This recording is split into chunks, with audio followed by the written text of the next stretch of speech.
Бәріне сәлем оқушылар. Бізде бүгін кезекті нұсқа талдау. Тура алдындағыдай ақылы нұсқаны талдайтын боламыз.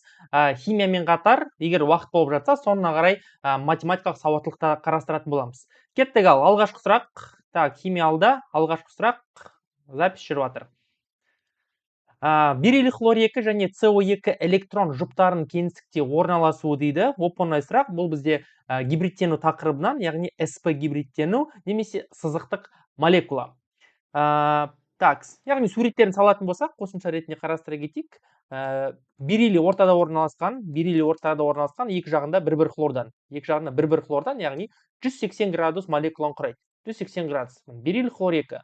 Тура солай СО2 ортада көміртек орналасқан, екі жағында оттек атомдармен байланысқан нәтижесінде бізде сызық бір молекула пайда болады.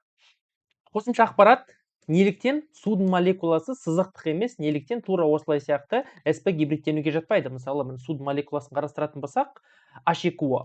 Бұл жердегі мәселе әрине сыртқы электрон жұптарында. Мысалы, бериллийде тек қана 2 электроны бар, біреуін бір хлормен, екіншісін екінші хлормен бөледі, сәйкесінше екі ақ қана байланысы бар. Тура солай көміртек. Көміртек бізде 4-ші топта орналасқан, сәйкесінше 4 электроны бар, соның 2 электронды мына оттекпен бөліп тұр, мына 2 электрон мына оттекпен бөліп тұр, жалпы 4 көміртек, 4 электрон. Мына оттектің, кез келген оттектің 6 электроны бар. 6 электронның екеуі мына 2 сутекпен бөліп тұр, ал қалған 4 электроны қайда? Осы 4 электрон ескерілмеген, олар сәйкесінше мына H сутектерге үстінен басып, нәтижесінде бізде судың молекуласы сызықтық емес, ал бұрыштық болып келеді, өйткені жұптасқан электрондары бар. Бұл қосымша ақпарат. Ары қарай жүре берейік.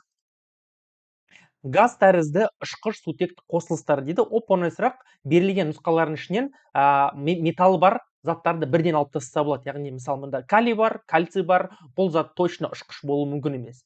Мында натрий бар, мында кальций бар. Сәйкесінше ұшқыштық қасиет сай емес. Міне, Д вариант тек қана бейметалдардан тұратын қосылыстар бізде сұйық және ұшқыш болып келеді, яғни бұл молекулалық кристалдық торды қайталауға. Ары қарай, күміс нитратын ерітіндісін электролиздегенде бөлінетін жай заттар дейді. Оп-оңай, бұл реакцияны толықтай жаза алу қажет.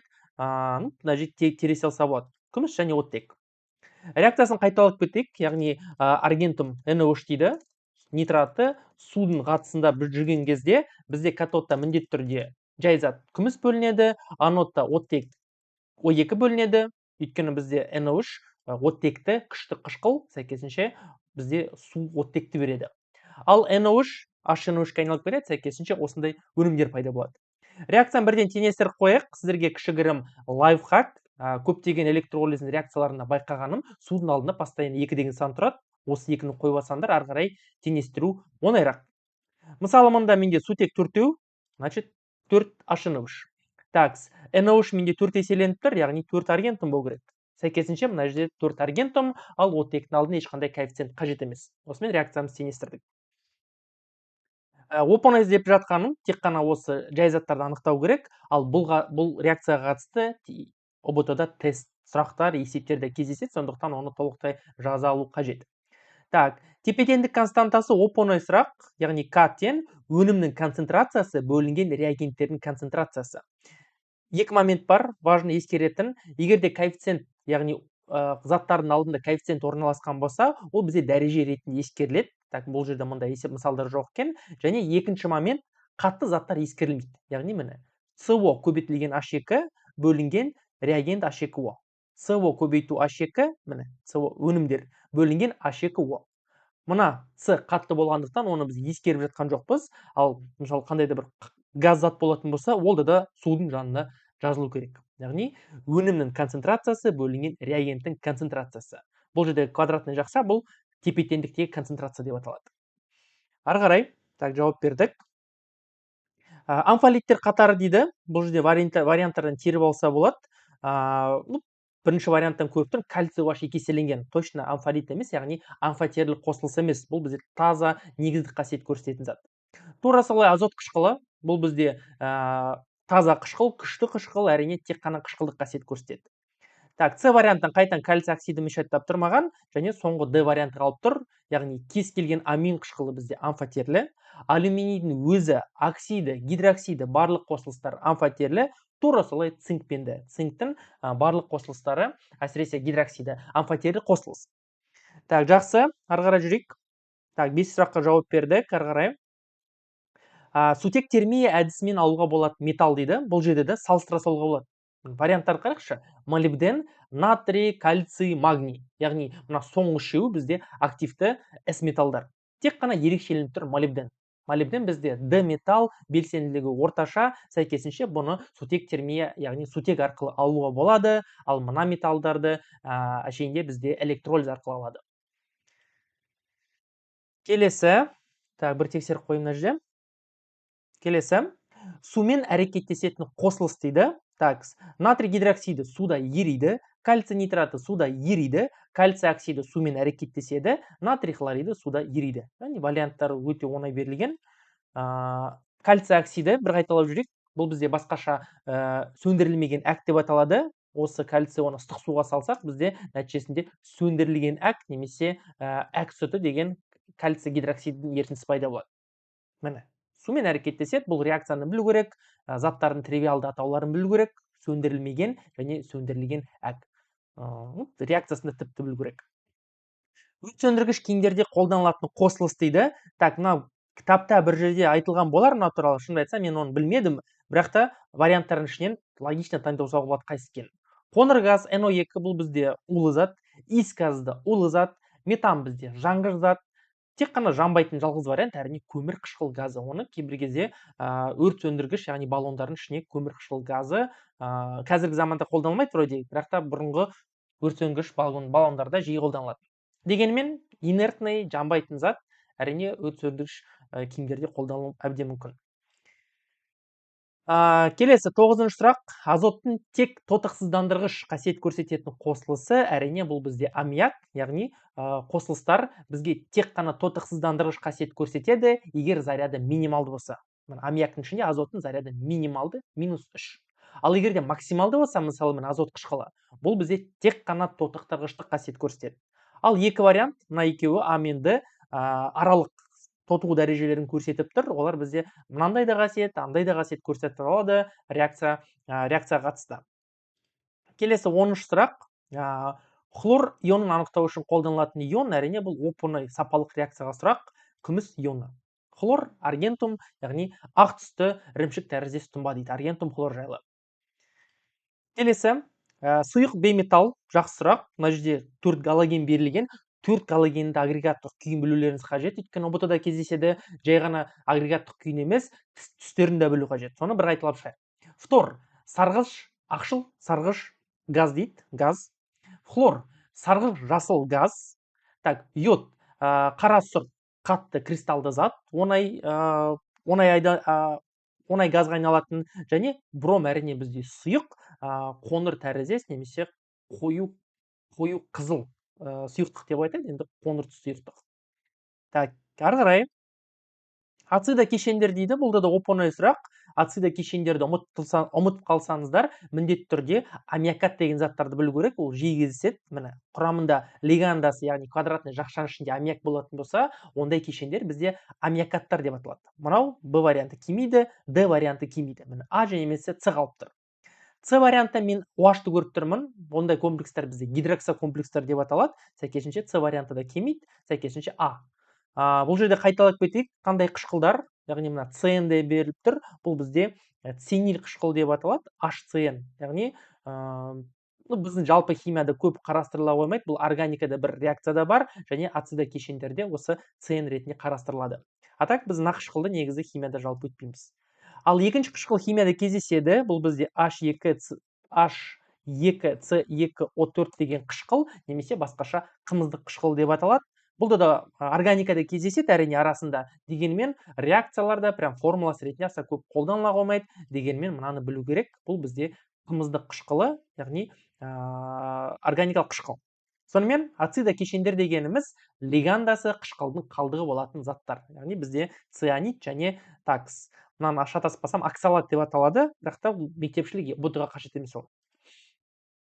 Ары қарай, ацетиленді гидерленуде құрамындағы бір пи байланыс үзілгенде түзілетін зат дейді. Так, мынау оп-оңай сұрақ.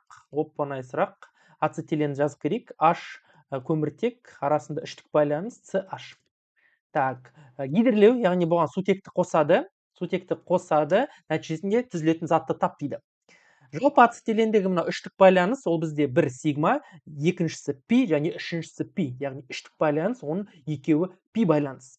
Мына реакция бір пи байланысын үзумен жүреді дейді, яғни мына үштік байланыс екі байланысқа айналып кету керек, нәтижесінде CH2 қос байланыс CH2 пайда болу керек, немесе этилен.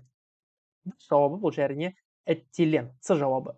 Ал егер де сұрақта құрамындағы екі пи байланысты үзу арқылы жүретін зат дейтін болса, онда әрине біз этан таңдаушы едік. Бұл жерде аралық зат, жауабы этилен болады. Так, ары қарай 14-ші сұрақ. Метилбензол немесе толуол нитрлеуші қоспаның артық мөлшермен әрекеттескенде түзіледі әрине тринитротолуол. Оп-оңай сұрақ.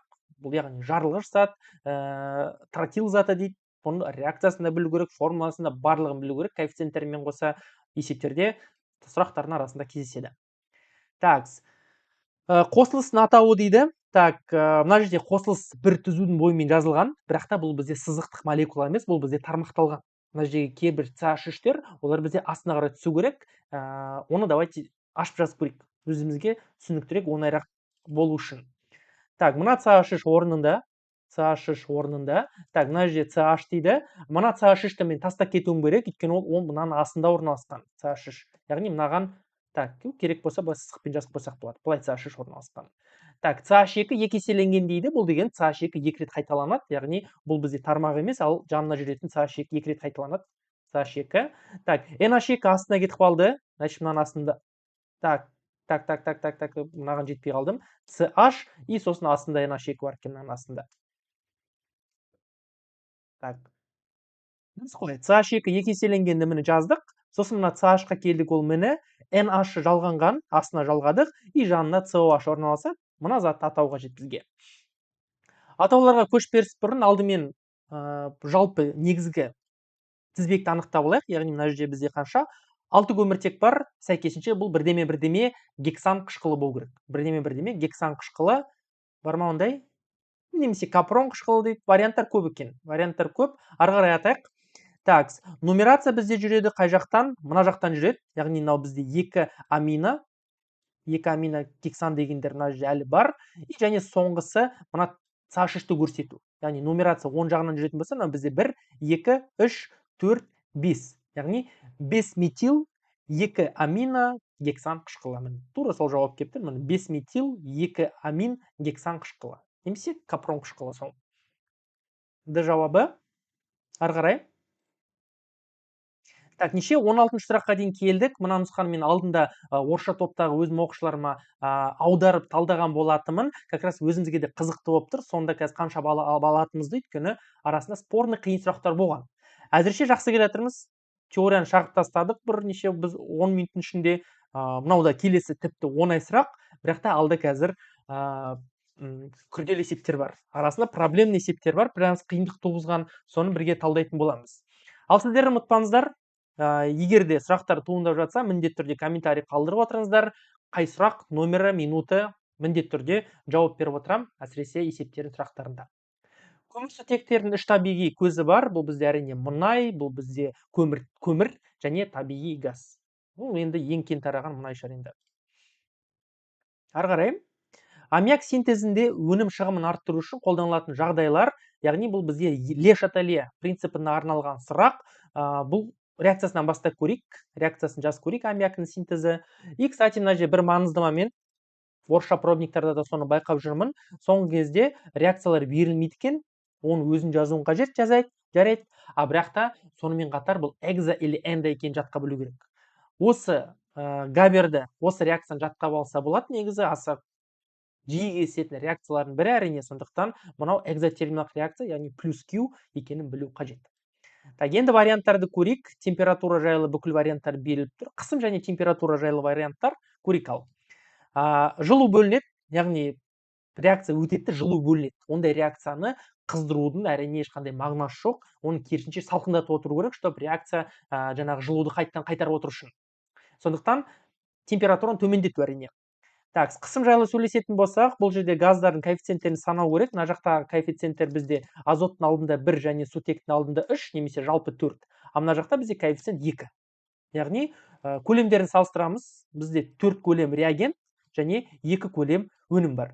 Яғни біз үлкен көлемнен кіші көлемге өтуіміз қажет. Бұл дегеніміз әрине қысу, яғни қысымды арттыру, сығу. Нәтижесінде бізде көлем аз жаққа қарай реакция жүреді. Сонда дұрыс жауабы температураны төмендет, қысымды арттыр. Міне, температураны төмендет, қысымды арттыр. Опа, кешірім өтінемін. Ары қарай есебімізге көшейік. Оп-оңай есеп. Так, маған қазір калькулятор қажет болады, алып шығып қояйық мына жақта. Так, бәрі сіздерге көрініп тұр деп үміттенемін. Темір мен күкірт балқытқан, мынау енді жиі кездесетін есеп, оп-оңай есеп болу керек. Феррум плюс С, бізде феррум С пайда болады. Түзілген өнім, яғни феррум С-ті алады да тұз қышқылмен өңдейді, H хлор. H хлор сразу 2 еселеу жүрсе болады. Өйткені бізде феррум хлор 2 және H2S газы түзіледі. Осы газдың көлемі тап деп тұр. Осының көлемі қажет бізге. Так, не бар екен жазып алайық. Алдымен не бар екен жазып алайық. Бізде темірдің массасы бар 11,2 грамм. 11,2 грамм. Так, күкірт бізде 3,2 грамм. H2S-ті табу үшін бізге мына феррум С-тің білмеймін массасын немесе зат мөлшерін табу қажет, чтобы мына екінші реакцияда қолдану үшін. Мен мынаның зат мөлшерін табайын. Өз есептерді байқаған болсаңыздар, постоянно мен зат мөлшері арқылы шығарамын есептерді. 56, так, мына астында 32. Яғни мына үсті масса болғандықтан астына молекулалық массасын жазып жатырмын, коэффициенттер жоқ бұл жерде. Так, ал мынаның астына тек қана 1 деген сан жазылады. Өйткені мынаның моль саны қажет. Мольдің астына бізде әрдайым коэффициенттер жазылады. Так, кеттік, енді есептеуге көшпес бұрын алдымен феррум немесе С-ті таңдап алу қажет, яғни қай зат артық мөлшерде, қай зат аз мөлшерде екенін анықтап алу керек. Ол үшін мына санды астыңғы санға бөліп салыстырамыз, қай жерде аз моль саны шығады, сол сәйкесінше есептеуде қолданылады деген сөз. 11,2-ні бөл 56-ға, так, не істеп қойдым? 11,2 бөлінген 56. 0,2 моль, так, 0,2 моль, ал 3,2-ні 32-ге бөлсек, бізде әрине 0,1 моль шығады. Қайта, мынау бізде 0,2-ні беріп тұр, мынау бізге 0,1-ді беріп тұр. Әйкешінше, әрине аз арқылы 0,1 арқылы есептейміз. Сонда мынаның жауабы біз 0,1 мольді екенін анықтаймыз. 3,2-ні көбейт 1-ге, бөлесін 32-ге 0,1 шығады. Так, енді осы 0,1-ді мына жаққа алып келейік. Мынау бізде моль. Бізге қажет мына заттың көлемі, калькулятор сақ шығарылатын есеп. Мольдің астында коэффициент, ал көлемнің астында әдеттегідей 22,4. И осы 22,4-ті 0,1-ге көбейтсек, 1-ге бөлудің мағынасы жоқ енді. Нәтижесінде бізде 2,24 деген жауап шығады. Так, оңай деңгейлі есеп болу керек, хотя 2 реакция, 2 пропорция құрдық дегенімен мынау оп-оңай есеп болу керек, бұл жерде шатаспау қажет. Так, ары қарай сәл күрделірек, орташа деңгейлі есеп, термохимияға арналған сұрақ. Так, микрофон істеп тұр ма? Термохимияға арналған сұрақ. Яғни 30% қоспасы бар ацетиленді жаққанда бөлінетін жылу мөлшерін тап дейді. Мұна бізге стандартный реакциясы берілген. Бірақ та бұл жердегі опасный мен, кстати, алдында айтып едім ғой, плюс Q, минус Q қазір есептерде берілмейді, оны өзін білуін қажет. Тура солай мына килоджоульдің есептерінде реакцияны байқап отырып, жиі теңестіреме кетеді. Хотя бұрында килоджоуль берілсе, реакция берілсе, 100% коэффициенттермен жазылатын әрдайым. Мына жерде енді сәл внимательность, соны байқап отыру керек. Жиі реакция берілсе, коэффициенттерін тастап кете береді екен. Әдейі шатастырушы мүмкін. Так, мына реакцияны жазып алайық, сосын теңестіріп алайық. CO2 плюс H2O. Так, теңестірейік. Сіздерге кішігірім лайфхак, көмірсутектерді қалай теңестіретінімізді. Мына сутектің санын бөлеміз қаққа, яғни 2 бөлу 2 ол бізге 1-ді береді. Егерде жұп сан шығатын болса, онда мынаның алдында ешқандай коэффициент болмайды. Ал егерде мына ситуация секілді тақ сан шықса, онда мынаны 2 еселеу қажет. Алдына 2 еселейміз. Так, 2CO2, 4CO2, 2H2, 2H2O. Так, сутек 2, сутек плюс 8, жалпы 10, значит 5O2. Осыдан енді құрамыз пропорцияны. Егерде мен алдыңғы талдауларым қалаған болсаңыздар, мен барлық есептерде бір тұтас пропорция құруға тырысам. Өте ыңғайлы әдіс, міндетті түрде қарап отырыңыздар. Ал егерде нұсқа талдауларында алдыңғы қарамаған болсаңыздар, міндетті түрде бір қарастырып шығыңыздар. ұбт-ның алдындағы ең маңызды, ең пайдалы практикалардың бірі максималды жаңағы ұбт тест центр орталығының тесттарын шығару. Өйткені плюс минус бәрібір де база бізде бір, сұрақтар қайталанады арасында. Сұрақтар сөзбе сөз болмасын, жарайды санмен сан, ал тақырыптар жалпы қайталана береді, сондықтан практика. Так, кеттік. Ал ацетилен безіге берілген 30 литр ацетилен бар, құрамында 30% қоспасы бар, яғни 30% бөгде заттар. Бізге таза зат қана қажет, сондықтан бірден 0,7-ге көбейте салсақ болады. Яғни ацетиленнің 70% ғана реакцияға түседі, нәтижесінде бөлінетін Q-ді анықта деп тұр бізге. Так, енді реакцияға келейік. Мынау бізде көлем болғандықтан астында коэффициент пен молярлық көлем 22,14, ал одан сәйкесінше бізде бөлінеді 2600 килоджоуль. Мына же беріліп тұр, дұрыс па? Міне реакциядағы ацетилен 2600 килоджоульді береді. Ал реакцияда бізде 2 моль ацетилен бар. Сондықтан міне бағана коэффициент туралы айтқым келіп тұрғаны, мына 2-ні тастап кетсек, сол кезде біз дұрыс жауапты алмаймыз. Бітті. Мына Q-ді табу қажет. Калькуляторды алып есептеп шығайық. 30-ды көбейт 0,7-ге, көбейді 2600-ге, и шыққан санды бөл қарама қарсы тұрған 2-ге, бөл 22,14-ге. Сонда 12,78 дейді. 12,78, міне 12, 18 точнее. Жұқтап алсақ 19 болып тұр, 1219 килоджоуль. Жақсы. Тура ортасына келіп қалдық. 20-шы сұрақ, оп-оңай сұрақ. Полимерлену дәрежесі берілген, салыстырмалы молекулалық массасы дейді. Так, мынау, кстати, орысшаға аударған кезде мынаны мен түсінбей қойдым. Мынау қазақшасы қате жазылған ғой деймін. Полимерлену дәрежесі емес, ал молекулалық массасы 125 мың болатын заттың полимерлену дәрежесін сұрау керек керісінше. Теорияны қайталап алайық. Полимерлену дәрежесі дегеніміз не? N бұл бізде молекулалық масса, полимер бөлінген молекулалық масса мономер. И вот осы N-ді бізге табу қажет, бірақ та мына текст бойынша как будто 125 мына N секілді беріліп тұр. Бірақ та 125 мың дегеніміз бұл бізде молекулалық масса. Қатаспасақ. И бөлеміз мономер, яғни бұл бізде этилен, полиэтилен. Этилен деген бізде C2H4, MR 28 кетен. Сонда 125 мың 28-ге бөлсек, жауап шығады. 25 мың бөлінген 28. 4464. 4464. Тем более, мына басқа варианттар жоқ.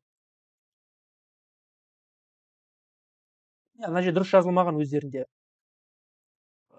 Салыстырмалы молекуласы 125 мың болатын полиэтиленнің полимерлену дәрежесін тап деу керек.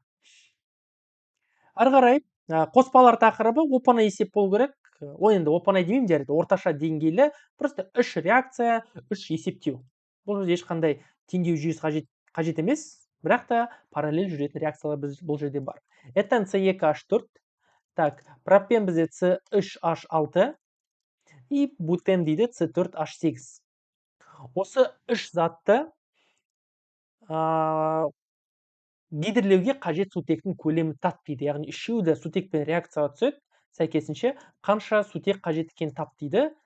Қарапайым реакциялар C3H8.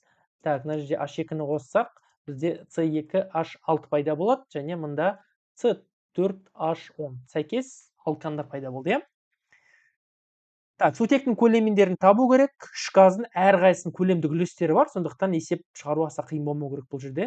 Так, көтерілмейді.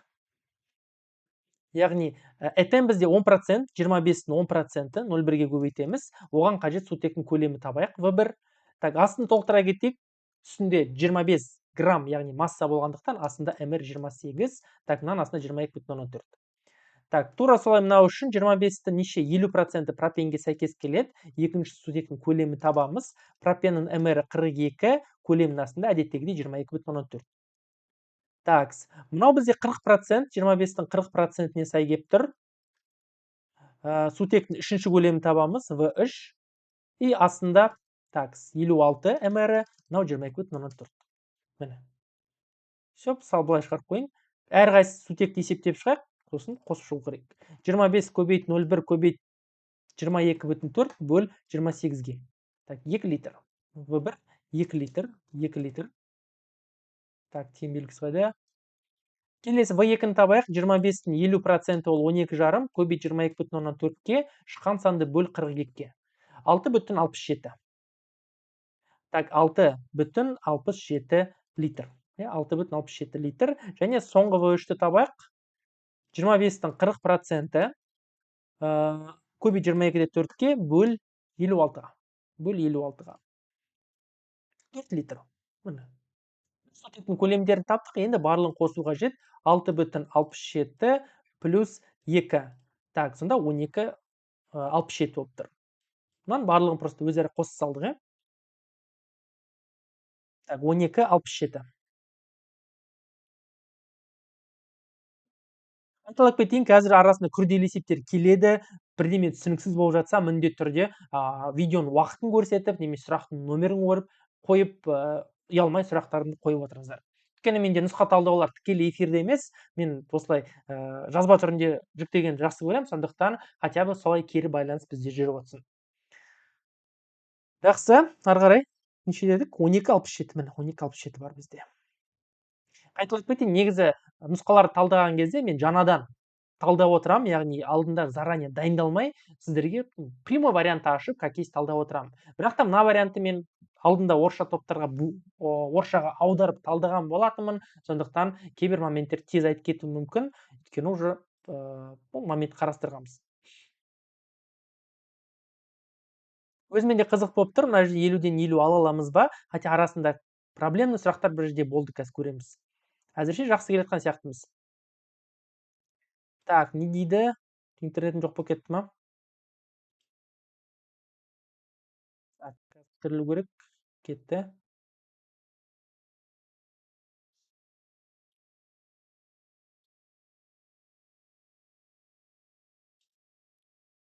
Так, жалғастыра аламыз, а? Өтініш шығып кетпесе болды. Ох, тамаша. Так, мынаған так, 12,67 алдық. 22-ші сұраққа көшеміз. Жақсы. Так, вон, мынау жақсы есеп, ерекше есеп. Біраз мынаны отырдық, ойландық мына есеппен, дегенімен көрейік ал. Так, мынандай натрий гидроксидінің спирттегі ерітіндісі берілген, натрий OH спирттегі ерітінді, оны моно және дигалоген алкандармен реакцияға түскенде түзілген газдардың жалпы көлемі 8,96 литр дейді. Түзілген газдардың көлемдік үлесі дейді.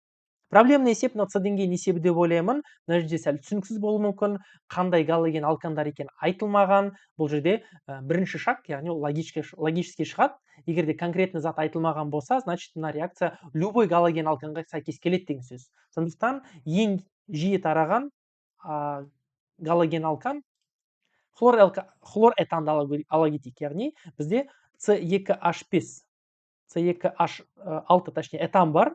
Одан бір сутегін алып тастап, орнына хлор салсақ, бізде моногалоген алкан пайда болады. Яғни бір ғана галогені бар. Хлор этан. Ал екінші сутегісін алып тастап, оның орнына тағы да бір хлорды салсақ, бізде дигалоген алкан пайда болады, немесе дихлоретан, хлоретан, дихлоретан.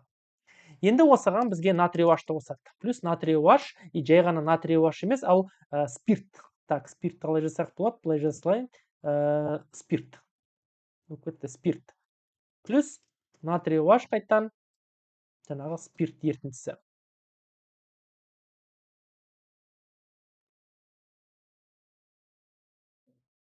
Неліктен спирттік ерітінді берілген? Бұл да жайдан жаз емес. Өйткені егер де жай ғана спирттік ерітінді емес, ал қарапайым сулы ерітіндісі болса, онда мына OH пен мына хлорлардың орны ауысады, сәйкесінше біз жаңа спирт және натрий хлор алатынбыз. Ал егер спирттік ерітіндісі беріліп жатса, ол кезде біз міндетті түрде спирттік ерітіндісі беріліп жатса, онда біз спирт емес, ал сәйкес алкенді аламыз. Алкен қалай пайда болады? Мына натрий хлорды тартып алады, натрий хлор пайда болады, міне натрий хлор. Ал мына OH хлордың орнына бармайды, ал наоборот, мына жерден тағы да бір сутекті тартып алады. Нәтижесінде бізде су пайда болады. Плюс су. И және қалып қояды сәйкес алкен. Бұл жерде бізде этен болып тұр, этен. Тура осы механизм мына реакцияда да қолданылады. Мен білмеймін, кітапта қаншалықты бұл туралы айтылған, дегенмен мына жерде логика тура сол, бірақ реакция сәл күрделі. Мынаны мен аса көрген емеспін ұбт сұрақтарында. Так, бұл жерде екі хлор болғандықтан мынаны екі еселеу қажет. Енді мына екеуі екі натриймен бірігіп, бізге екі натрий хлорды береді, екі натрий хлор. тура солай су, мына жерде бізде жай ғана OH емес, бізде 2 OH бар. Сәйкесінше 2 OH мына жақтан 2 сутекті тартып алады. Нәтижесінде бізге 2 суды береді. 2 су. Ал мына жерде қалып қоятыны 2 сутекті алып тастасақ, бізде қалады С2H2. Яғни моногалоген алканнан біз аламыз сәйкесінше алкен, ал дигалоген алканнан аламыз сәйкес алкинді. Тағы да бір қарап алыңыздар, маңызды реакциялар. Мынау есептің қиындығы осы бірінші реакциясында. Қандай реакция? Мен рандомный реакция, ходовой, популярный реакцияны таңдап алдым, осы негізінде шығаратын боламын. Енді ары қарай теңдеулер жүйесі арқылы шығарылады. Неге? Өйткені бізге натрий OH-тың жалпы ро В омегалары берілген, яғни жалпы мынау. Және түзілген екі газдың көлемі берілген. Жалпы екеуінің көлемі. Сондықтан біз конкретно әр қай зат қайсысы қанша екенін біз білмейміз, сәйкесінше теңдеу жүйесі арқылы шығарылады. Мольдарды енгізейік. Мынау бізде x моль болсын, x моль натрий OH бізге x моль этиленді береді. Өйткені коэффициенттері 1-1.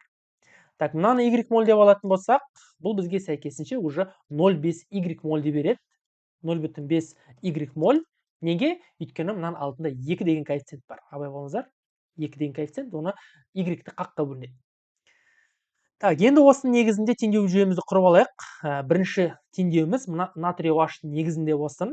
Натрий OH негізінде бізде x моль мында, y моль мында, екеуінің қосындысын табайық. X плюс y. Ал есепте не берілген? Бізге әрине дайын моль берілмеген, дайын масса берілмеген, ал бұның ерітіндісі берілген. Ро В омега. Яғни мына формула қолданылады. Ро В омега. Яғни ро В омега үшеуін өзара көбейтіп шыққан кезде бізде еріген заттың массасы шығады. Осы үшеуін көбейту арқылы мен натрий OH-тың массасын табамын. Немесе бірде мольға айналдырса болады. Моль дегеніміз ол масса бөлінген молекулалық масса, онда ро В омега бөлінген молекулалық масса. Мынау бізге натрий OH-тың ерітіндегі зат мөлшерін береді. Сосын жаза кетейін. Ро В омега бөлінген молекулалық масса. Қазір мен ыңғайлы болу үшін ары қарай алып тастаймын. Әзірше тұра берсін 109 росы. Көлемі 216,4. Омегасы 0,1. Бұл жерде абайлаңыздар. Мен проценттерді үлестермен шығарып жатырмын. И осы арқылы x плюс y, яғни натрий OH қанша моль жалпы бар екен таба аламын. Егер де қазіргі уақытта уже химиядан 40-тан асыра алмай жатсаңыздар, тіпті 35-тен асыра алмай жатсаңыздар, мына есептен есеп бойынша кішігірім кеңесім, бастарыңызды қатты ауыртпасаңыздар болады, өйткені өте қиын и сирек есеп. Сондықтан енді де келіп жатса, лучше пропустить. Мына үшеуін көбейттім және бөлемін 40-қа, нәтижесінде менде 0,6 моль шығып тұр. 0,6 моль. Бұл бізде теңдеудің бірінші бөлігі. Мына артық заттардың бәрін алып тастайын. Мынау бізде есептеу жүргізілді. Давайте ыңғайлы болу үшін былай істеп қояйық. X плюс y 0,6. Енді екінші теңдеуімізді құрайық. Бұл бізде әрине мына газдар бойынша болу керек. Мынау x моль, мына y 0,5 y. Екеуінің қосындысы 0,5 y. 0,5 y. Абайлаңыздар, мына екеуінің қосындысы тең 8,96 деп жазып қоймаңыздар. 8,96 ол бізге көлем. Ал көлемді мольға қалай айналдырамыз? 22,14-ке бөлу арқылы. Осы формулаға жетіп бізге. Яғни, ана В 8,96-ны бөлеміз 22,14-ке. 8,96 бөлінген, бөлінген 22,14. 0,4.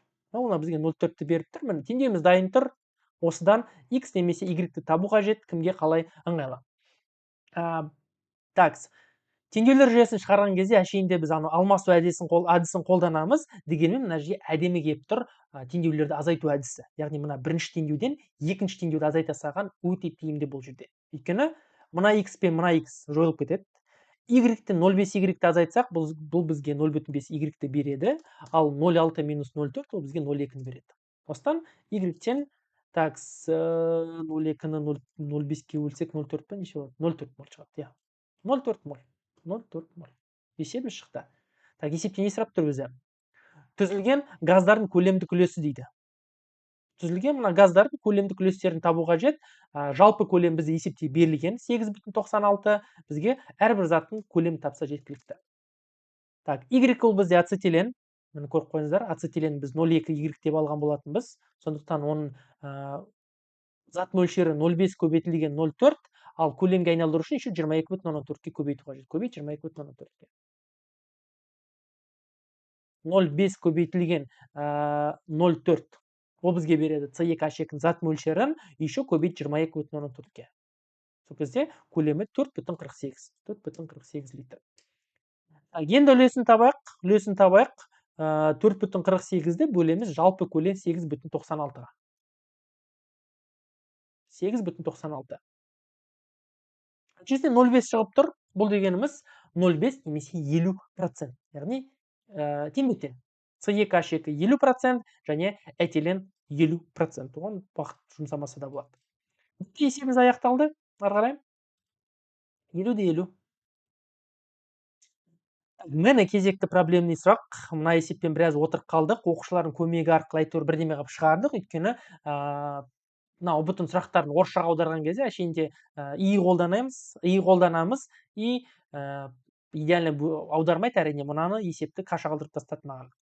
Так, түсіну бойынша давайте мына есепті қарастыра кетейік. Есепті қарастырайық. Қызық есеп, қиын есеп. Белгісіз көмірсутек бар, CXHY. Осыны жаққан кезде дейді. Осыны жаққан кезде бізде CO2 және H2O бөлінеді әдеттегідей, және олардың массалары берілген. 1,76 және 0,72. Белгісіз көмірсутектің осындай көлемі берілген. Так, CXHY именно 8,96 көлем берілген. Осыны жағу үшін ауаның көлемі тап дейді. В ауа сұрақ. Так, мына есепте орысша шатасып кеткенім, мына 8,96 мына жерде орналасқан деп ойлап тұрмын. Бірақ та бұл басқа. Қайттан, мынаның қандай да бір массасын жаққан кезде осыншама CO2 мен су бөлінеді, ал именно мына көлемін жаққан кезде қанша ауа қажет дейді. Осы дұрыс емес перевод құрып жіберді бәрін. А так, көрейік ал. Так, не істесе болады?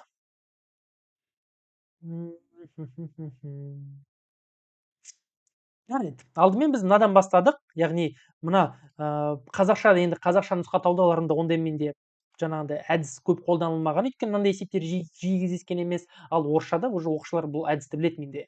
CO2 мен H2O-ның массалары берілген, оны мольге айналдырамыз. Мольге айналдырғаннан кейін мольдік қатынасын табамыз. Яғни алдында коэффициенттерін табу үшін кез келген заттың мольдік қатынастары осы заттардың реакциядағы коэффициенттерінің қатынасына тең. Осы логиканы қолдану арқылы мына белгісіз затты анықтап көрейік ал.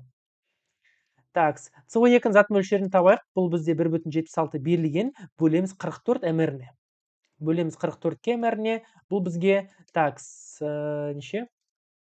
0,4 те береді. Кажется, 0,4. 1,76 бөлінген 44. 0,04 даже, 0,04. 0,04 моль. Так, суда да тура солай айналдырайық. 0,72-ні бөлесін 18-ге шатаспасам, бұл жерде де 0,04 моль деген сан шығады. Яғни бұл бізде конкретный мольдар.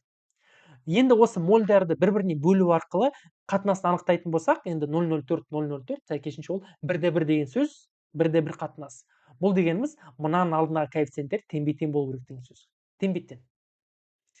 Сәл түсіндіруге маған әзірше қиын болатын шығар мына есепті, өйткені андай нестандартный есеп, сондықтан өздеріңіз қарастырып көріңіздер. Мына есеп, бағанағы қиын есеп, бұл қазіргі уақытта уже мартта 40, қазір 45-50 алам деген оқушыларға келетін есептер, енді шамасы келетін. Атак басқа элементарный есептерде олиум болсын, басқа қоспаның есептерін әлі шығарылмай жүрсеңіздер, мына есеппен де көп миды ауыртпаса да болады. Бұл С деңгейлі есеп, күрделі есеп. Так, ойымды аяқтай кетейін. Егер де коэффициенттер теңбе-тең болса, бұл дегеніміз как минимум мынаның формуласы CH2 деген сөз. CH2 деген сөз, яғни минималды қатынасы. Сәйкесінше бұл бізде болуы мүмкін C2H4, болуы мүмкін C3H6, яғни кез келген алкен болуы мүмкін. Осы моментте маған оқушылардың көмегі болды. Олар есептеу, тексеру арқылы әйтеуір дұрыс жауабы этилен екенін анықтап берді. Әйтеуір мен мына жерге дейін жеткізіп бердім, яғни хотя бы көміртек пен сутектің қатынасын анықтау үшін. И соңғысын аяқтау уже оп-оңайырақ болды әрине. Біз мына затты уже этилен екенін білгеннен кейін реакциясын толық жазып, сәйкесінше оттектің ауасын таптық. Оттектің көлемін және ауаның көлемін таптық.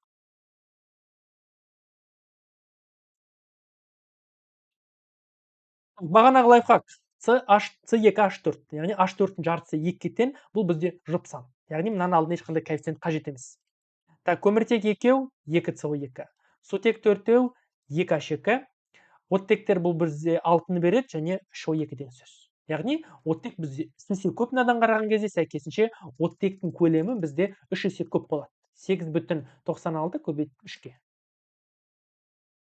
8,96 көбейтеміз 3-ке.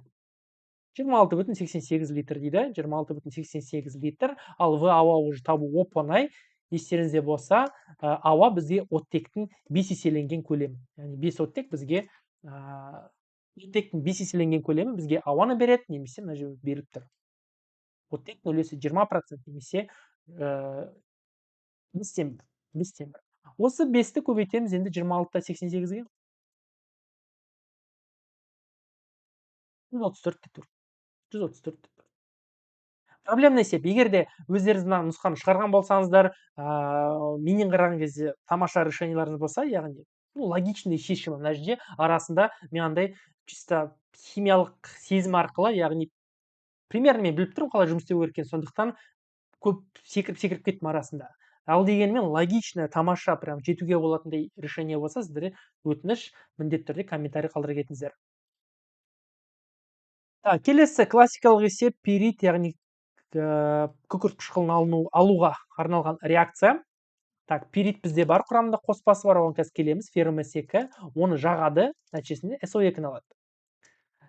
SO2-ні түзілген газды тотықтырып, яғни оттекті қосу арқылы SO3-ке айналдырады, және оны қышқыл, әрине күкірт қышқылына айналады. H2S4. Осы қышқылдың массасын тап дейді. Осы қышқылдың массасын тап дейді. Бізде 600 килограмм мына зат берілген, мына заттың массасын тап дейді. Бұл жерде мен келесі өзімнің лайфхагыммен бөлісе кетейін, яғни тізбектер болған кезде, яғни каждый заттың ішінде бір элемент қайталана берсе, онда арасындағы заттарға есептеп жүргізбей, соңғы мен алғашқы заттардың арасынан прямой пропорция құра салуға болады, тура осындағыдай. Бірақ та бұл жерде бір опасный момент бар. Мына қайталана беретін элемент бүкіл жерде теңбе-тең болу керек. Мысалы, мында 2 күкірт, мына жерде 1 күкірт. Сондықтан 2 еселеймін. Мынаны 2 еселеймін. И мынаны 2 еселеймін. Енді жалпы пропорцияны құруға болады. Алдыңғы әдістерімді қолданайын, яғни естеріңізде болса, бір пропорцияға сразу барлық сандарды енгізіп тастайтыным бар. 600 грамм пириттің 20% қоспасы бар. Бұл дегеніміз тазалығы 80%. Яғни 20% керек емес зат, ал 600-дің 80% керек зат. Тура солай шығынды да ескере кетейік. Бізде қышқылдың шығымы 60%, яғни мына заттың барлығы реакцияға түспейді, тек қана 60% реакцияға түседі деген сөз. Сондықтан 60% бірден осында қыстырып қойып, дайын пропорцияны салсақ болады енді.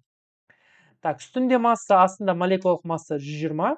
Үстінде масса, астында коэффициент және молекулалық масса 98. Осыдан x табу үшін мен 600-ді көбейтемін 0,8-ге, көбейтемін 0,6-ға, көбейтемін 2-ге, көбейтемін 98-ге, и шыққан санды бөлемін қарама-қарсы тұрған 120-ға.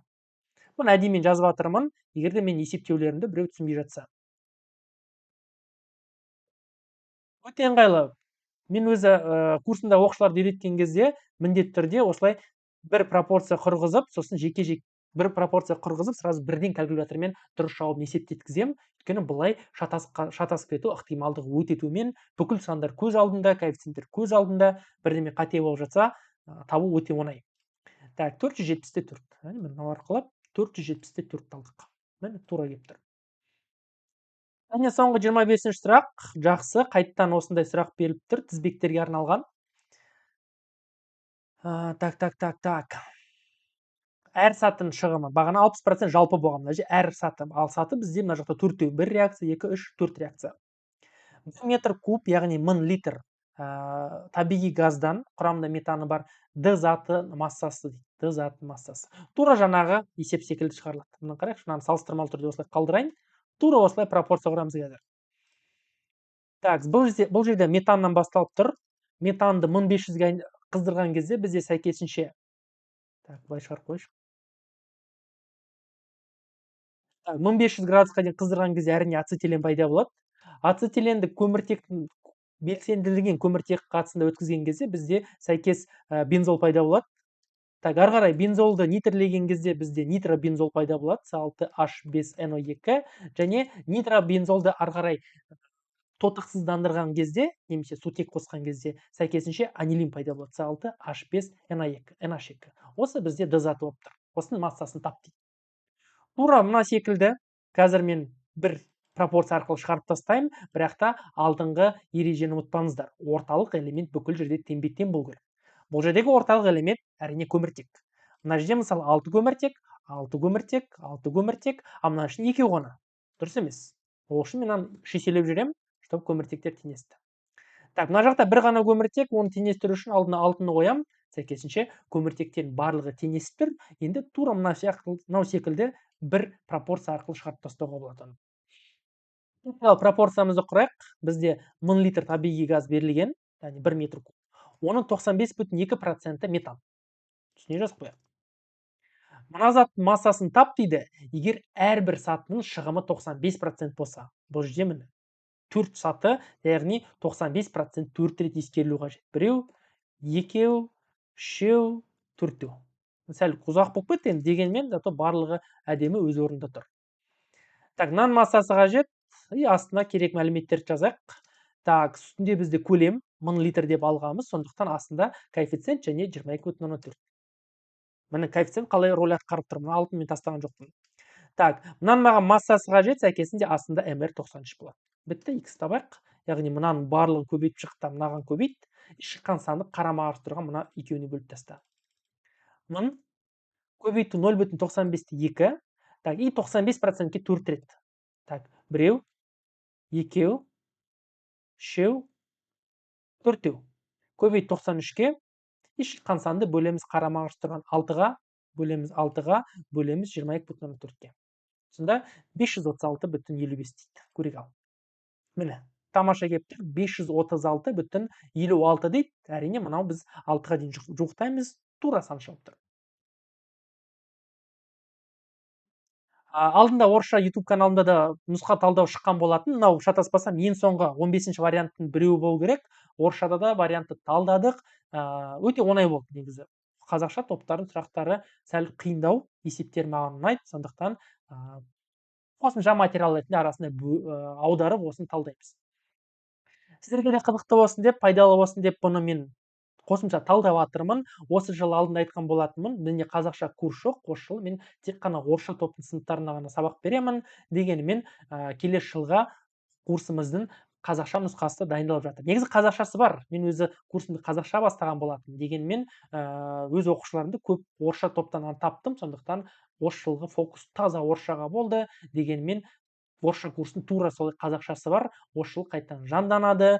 Сондықтан мен видеоларым ұнап жатса, талдауларым ұнап жатса, міндетті түрде 10-шы сыныпта таныс жолдастарыңызға айтсаңыздар болады. А так сіздерге 11-лерге уже сәл кештеу болуы мүмкін. Так, жалғастырайық. Контекст көрейік. Өзі контекстің бүкіл материалын оқып шыққан жөн, арасында қандайды бір подсказка табылуы мүмкін. Подсказка керек. Түссіз, ессіз ауадан жеңіл азаты дейді.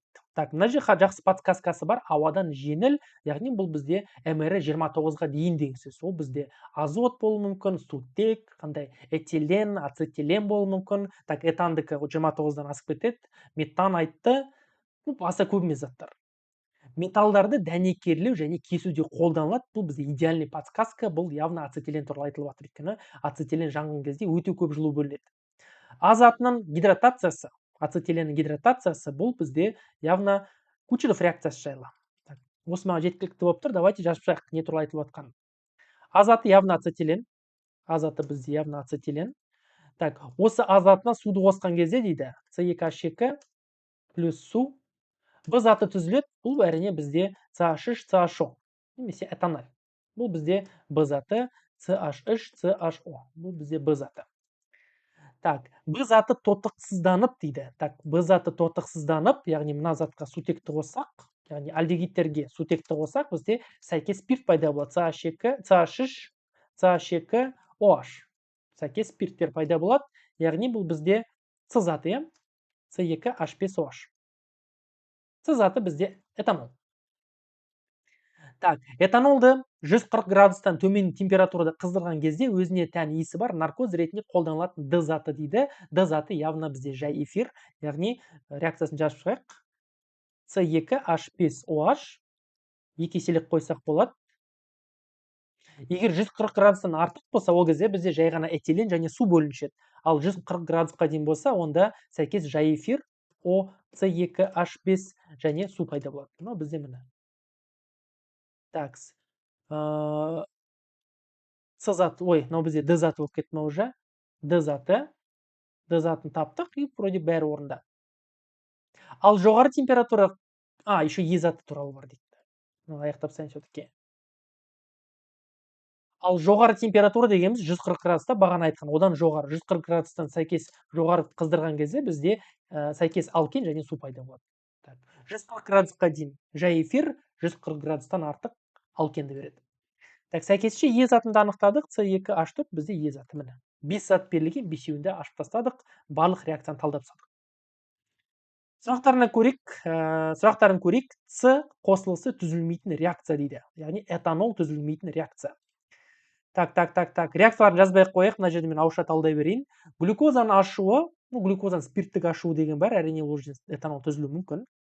Этил ацетат бұл бізде күрделі эфир, оған суды қосқан кезде сәйкес этанол және сірке қышқыл пайда болады. Этанол бұл жерде бар. Этиленнің гидратациясы бізге әрине этанолды береді, және алдегидтердің тотығуы бізге спирт емес, ал керісінше карбон қышқылдарын береді. Мысалы, күміс айна реакциясы. Так, жазбам қанша жүріп жатыр? Жазба, так, уақыт қайда? 51 минут. Так, 51 минут. Әшейін біз 1 сағатта талдап тастайтынбыз. Так, жақсы, жалғастыра берейік. 26 сұрақ кетті. Д қосылысына классарлық изомер дейді. Жақсы сұрақ. Д заты бізде жай эфир болған еді, ал жай эфирлерге классарлық изомер ол бізде сәйкес спирттер. Күрделі эфирлерге карбон қышқылдары. Мысалы, мынаны дәлелдеу үшін мынаны алып, неше 4 көміртек бар. Мысалы, С4 деп ал. Так, сутектер неше? H5, H9 деп алайын. Ал аны жеке қалған оттекпен лишний сутекті былай шығарып қойсақ, бізде сәйкес бутанол спирті болып тұр. Міне, екеуінің формуласы бірдей. Сәйкесінше жай эфирмен бір атомды қаныққан спирттер өзара классарлық изомерлер. Спирт. Так, не дейді? Есеп. Б затын тотықтырған кезде дейді. Так, мынау бізде пайда болған С затымен әрекеттестірді дейді. Б қосылысын дейді. Түсіндім. Б қосылысын тотықтырған кезде, мынаны тотықтырған кезде біз сәйкесінше күрделі эфирді, карбон қышқылын аламыз. Осы карбон қышқылының ары қарай С затымен әрекеттестіріледі, сәйкесінше түзілген затты тап дейді. Бұл бізде эфирлену реакциясына арналған сұрақ, оңай болу керек. Так, мынаны алып тастайын. Осы жерден давайте реакцияны жазып, осы есебін шығарайық. CH3, CHO, оны тотықтырады, яғни оттек. Сәйкесінше карбон қышқылы пайда болады, COH. Так, осы карбон қышқылына енді С затын қосамыз. С заты бізде этанол С2H5OH. Сәйкесінше біз сәйкес карбон күрделі эфирді аламыз. COO, С2H5 және осы су. Так, дайын ғой. Так, не бар? Б қосылысының массасы бар. Так, мынаны қазір табамыз. Мынауда берілген, мынаны тап дейді. Мынау бізде артық аз мөлшерде алынған заттарға арналған есеп. Мынаның масса көлемі бізде бар, көлем тығыздығы бар. Ал мынаны біз бірінші реакция арқылы есептеп алуымыз қажет. Так, мынау қанша болып тұр? 19,8 грамм. Осыдан бөлінетін мына заттың зат мөлшерін табайық. Неге зат мөлшері? Өйткені мынау бізде аралық зат, ол бізге соңғы жауапты бермейді. Соңғы жауап бізде мынаның массасы, аралық заттар үшін бізге әрдайым мольмен шығарған тиімдірек. Так, 15 қосу 29, 44 мр. мр 44. Так, ананың молі қажет болса, астына тек қана коэффициент жазамыз. Сәйкесінше 19-да 8-ді 44-ке бөлсін жеткілікті. 19,8 бөлінген 44. 0,45 моль. 0,45 моль. Так, енді не істейміз? Осы 0,45-пен мұнда келеміз. 0,45 мұнда қоямыз. 0,45 моль екен есептеп алдық. Так, мынаны байқаңыздар.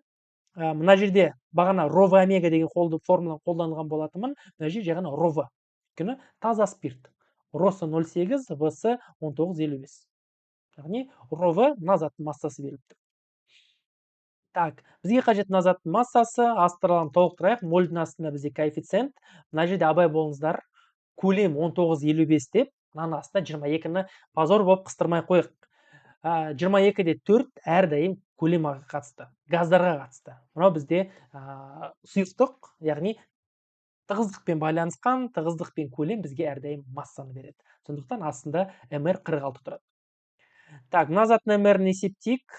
Ацетат 59, этил бізде 29, 88, иә? 88.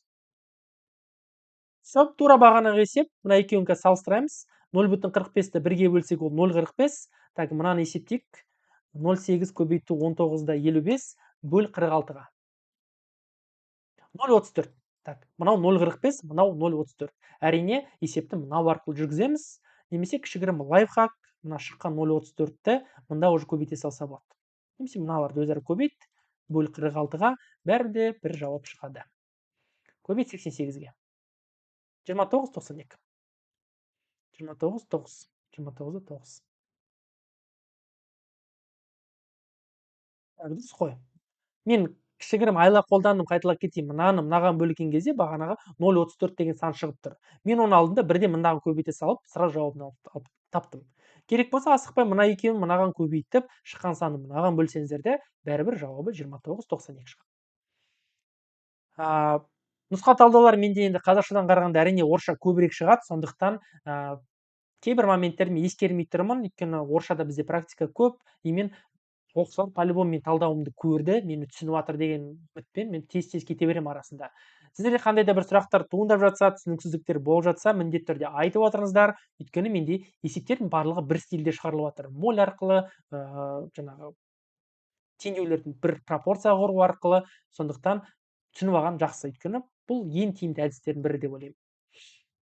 Так, А затыда, Б затыда реакцияға түсетін заттар қатар дейді. Өте жақсы сұрақ. Бұл жерде жауабы С. Түсіндіре кетейін. Яғни сутек және күміс айна реакциясы.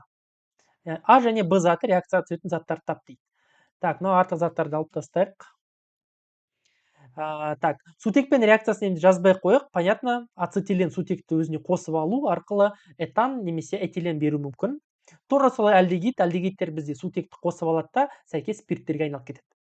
Так, енді күміс айна реакциясы бойынша. Күміс айна енді түсінікті. Мынау бізде альдегид әрине күміс айна реакциясына түседі. Ал С2H2-ге қандай қатысы бар? Бұл бізде мынандай реакцияға арналған. Кітапта бұл туралы мәлімет бар, сирек кездеседі, дегенмен бұны білу керек. Бұл бізде шеткі үштік байланысқа арналған сапалық реакция дейді. Яғни мына үш байланыс шетінде орналасқан болса, міндетті түрде CH деген кусок қалып қояды. И вот мына сутектер бізде қышқыл сутектер. Оны металдармен оңай алмастыруға болады. Осы екі сутектің орнына екі аргентум келеді, бізде аргентум 2, С2 деген зат пайда болады және су. Бұл реакцияны білу керек. Қандай мағынасы бар екен білу керек. Және сапалық реакция екенін білу керек. Яғни шеткі үштік байланыстарға арналған. Ал егер мысалы бутин 1-ді алатын болсақ, бутин 2-ні алатын болсақ, так, арасында міне. Бутин 1. Мына затқа мынандай реакция жоқ, хотя екеуі де алкин. Неге? Өйткені мына жерде көміртек үштік байланыс шетінде орналасқан емес. Именно шетінде орналасқан кезде мына сутектер оңай алмасады. Мына шетінде орналаспаған, сәйкесінше мыналардың жанында тіпті сутек те жоқ.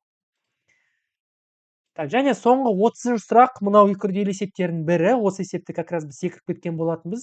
Мынаны давайте бірге шығарайық. Сосын мен асықпай бұл есеп шығарған болатынмын.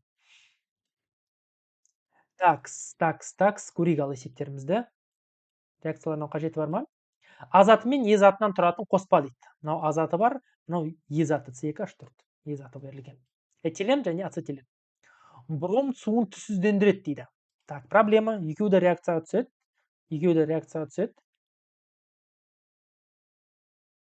Реакциясын жазып қояйық.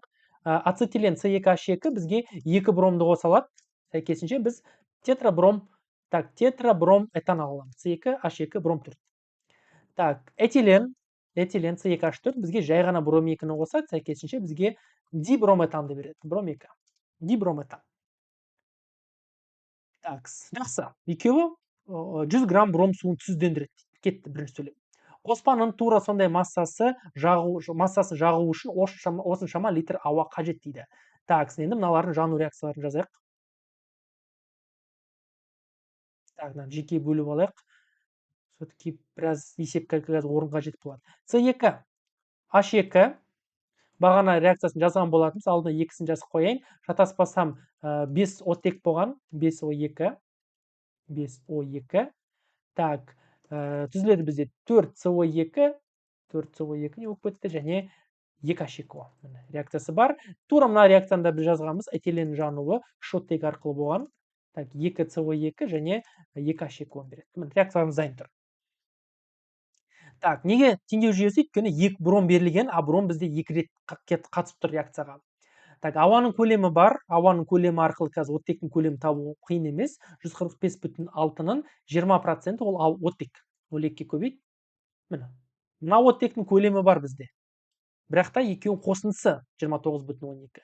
Сондықтан бұл жерге x, y айнымаларын енгізіп, теңдеу жүйесін құрып, сәйкесінше біраз есеп жүргізу қажет. Так, бастапқы қоспадағы е затын массалық үлесін тап дейді. Мынау так жазып қойшы, мынау бізде а заты, мынау бізде е заты. Так, оның массалық үлесін табу үшін а-ның да е-нің да екеуінің да массаларын табу керек. Проблема жетеді. Так, кеттік ал. Мынаны ыңғайлырақ болу үшін бүкіл неге ашып қояйын экранға, біраз жазба болады қазір.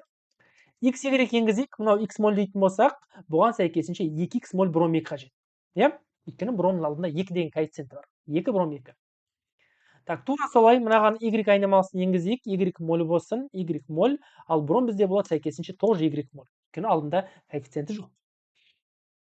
Так, осы нәтижесінде бірінші теңдеуіміз шығарып алсақ болады. Бізде 100,8 грамм бромның массасы бар, ал XY бұл бізде бромның зат мөлшері. Бағана біз теңдеу жүйесін шығарған болатынбыз, тура солай екеуін қосып, ал есепте беріліп тұрған 100,8-ді жай ғана мольға айналдыра салайық. 100,8 иә. Неге мынаны мольға айналдырамыз? Өйткені 2x бұл бізде моль, y бұл бізде моль, екеуін қосындысы сәйкесінше бізге мольді беру керек. Есепте бізге зат мөлшері массасы берілген. Ал массаны мольге қалай айналдырамыз? N-тен масса бөлінген молекулалық масса. Сондықтан 100,8-ді бөлеміз 160-қа. 160, яғни бром 2-ның мр. 1 бром бұл 80, 2 бром 160. 10,8-ді бөл 160-қа. И мына же опасный момент, жоқ, мына же жақсыдан беріп шығып тұр екен. Андай жоқтау керек емес, дайын сан тұр. Міне, 0,63. Енді келесі, оттекке көшейік. Бізге оттектің көлемі бар. Оттекті сондықтан x, y арқылы түрлендіріп алайық. Мынау бізде x болатын болса, мынау бізде 2,5x. Неге? Өйткені мына жерде 2 коэффициент бар, мына жерде 5 коэффициент бар. x көбейту 5, 5x, 5x бөлу 2, 2,5x моль. Тура солай мына жерде, мынаған біз y-ті енгіземіз, ал мынау бізде 3y, өйткені мынаның алдында коэффициенті бар 3, ал мынаның алдында ешқандай коэффициент жоқ. Так, осыдан енді оттекті түрлендірейік. 2,5x бірінші теңдеуден, плюс 3y екінші теңдеуден. Так, ал жалпы, так, есепте қанша? 145,6 дейді. 145,6 литр, оның 20% оттек. Ал мынау бізде мольдер болғандықтан, мынаны еще 22-де 4-ке бөлу қажет. Так, 145,6 бағана есептеген болатынбыз, ұмытып қалдым уже. Так, осы көлемді бөл 22-де 4-ке, чтобы мольге айналдыру үшін. 1,3. Міне, теңдеу жүйеміз дайын тұр. Қазір сәл ыңғайлы болу үшін аларды азайтып тастайын, алып тастайын арғы заттарды. Сізге түсініктірек болу үшін енді. Так, міне. Теңдеу жүйеміз дайын тұр. Ары қарай кімге қандай әдіс ыңғайлы, любой әдіспен шығара берсе болады. Так, есепте бізге е затының массалық үлесін тап дейді. Бізге бәрібір. Екеуі де қажет. Бізге x та y те қажет. Сондықтан мына жерден y-ті бөліп алайық. Y-тен 0,63 минус 2x. Енді осыны аламыз да, мынаны орнына апарып қояйық. Мына y-тің орнына, сәйкесінше мен x-ті табамын. Y-тің орнына қойдым. Сәйкесінше x-ті мәнін табайық қазір. 2,5x орнында. Плюс 0,63-ті көбейт 3-ке. Так, қанша болады көбейт 3-ке? 1,89 минус минус 6x неге 6x? Өйткені 3-ті көбейтеміз 2x-қа.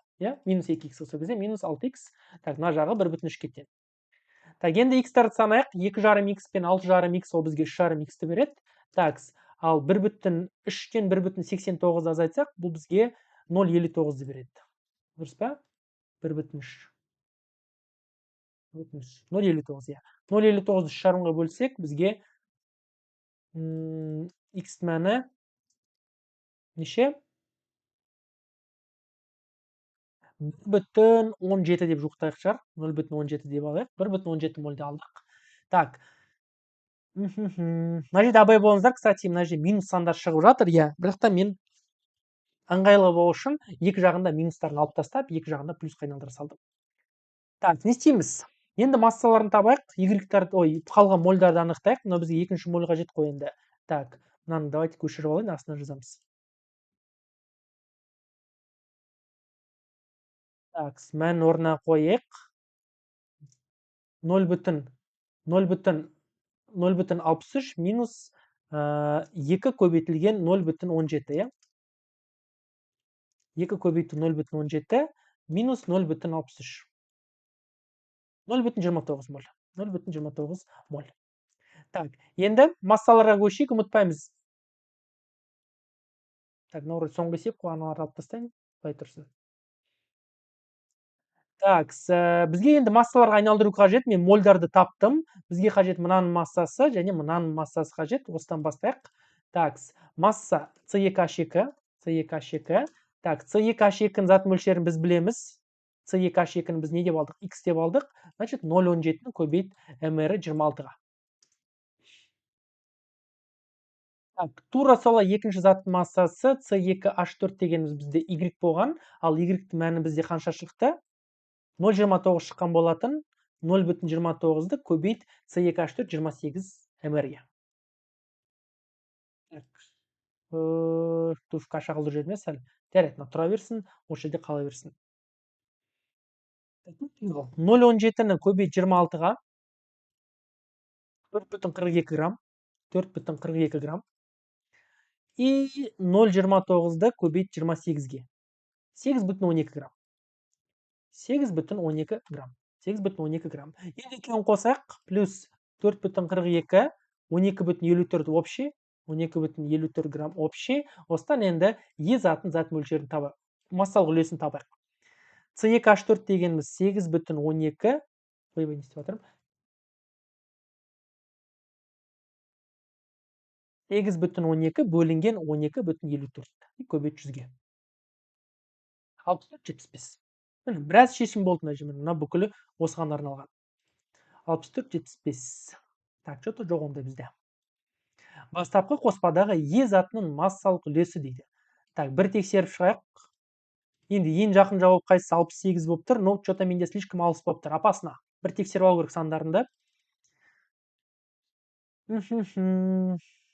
Так, 2,5 x 3y. Не істедік сосын? Мольға айналдырдық. Так, мына жерде мольға айналдырдық. 2xy. Потом не істедік? Y 0,63 минус 2x-ті алдық. Мұнда қойдық. Жақшаны ашқан кезде есептеулеріміз. Так, 6-дан 2,5-ды азайтқан кезде 3,5. 1,89-дан 1,3 азайтқан кезде 0,59. И вот осы 0,59-ды біз 3,5-ға бөлген болатынбыз. Так, мынаны мен 0,17 деп жуықтай салдым. Так, көбейттік 2-ге минус 0,63. Мынау 0,29. Так, что-то не то. Дедік 0,17 деп жуықтадым, көбейтеміз 2-ге, яғни мына Y-ті қалай есептеп атқанымызды. Және 0,63-тен азайттық. 0,29 моль. Жақсы. 0,29 моль ол бізде Y, яғни С2H2-ге сәйкес келеді. 28 МР-не көбейттік. 8,12 шықты. Так, ана 0,17 мольді біз көбейттік. С2H2 26-ға. 4,42 плюс 8,12. 12,54. Вроде дұрыс, скорее всего, сәл басқаша жуықтаған болар, сосын сауабымыз сәл кемей тұр. Менде, так, не болып тұр? Менде аз болып тұр, оларда сәл көп болып тұр. Кажется, мен қатемді таптым. Мына жерде 21 деп тұр. 21%, мен просто 0,5-ке көбейте салдым, шатаспасам. Қанша болып тұр? 145,6 литр. Оның мен 21%-ін аламын, бөлемін 22,4-ке. Міне, 1,365 шығу керек. Мен 1,3 деп ала салдым. Осыға тең болуым керек. Давайте осыдан бастап қайттан санаймын мұнда. 365. Так, 1,365. 1,365-тен 1,89-ды азайту керек. Так, 1,525. Мына жерде уже сезіледі жауаптар, конечно. 525 и 525-ті бөл 3,5-ға, сол кезде 0,15 шығу керек. Міне, 0,15. 0,15-ті көбейт 2-ге, 0,3. Так, 0,3.